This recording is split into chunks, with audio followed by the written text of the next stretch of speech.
Before we start the procedure, we want to introduce ourselves. My name is Lala. My name is Sherly Sembiring. My name is Fida. My name is Assya. Let's start the video and keep watching! Do you ever feel hungry in the middle of the night? Yes! I feel hungry in the middle of the night. Yeah! Okay, this video will show you guys how to make a simple food called omelette. The ingredients are garlic, onions, 2 eggs, oil and salt.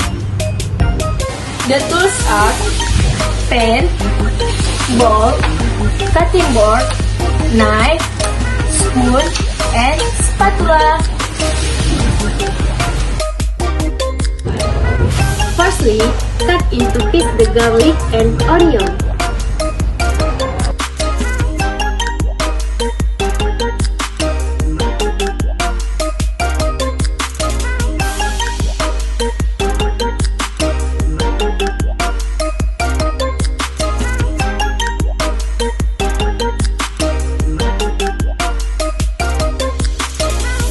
If you like spicy, you can add some chili.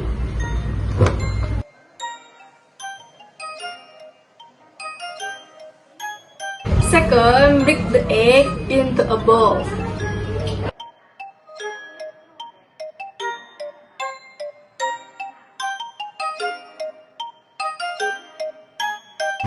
Third, put the garlic, onion, and chili into the bowl.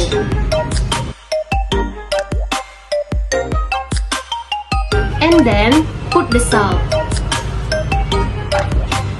Then mix them well.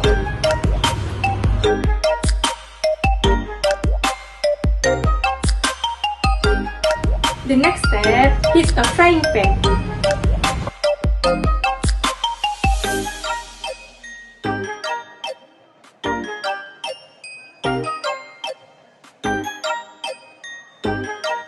After that, fold the dough into the frying pan.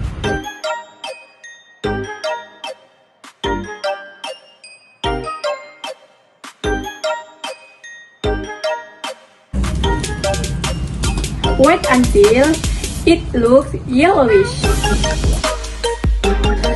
Next, flip using spatula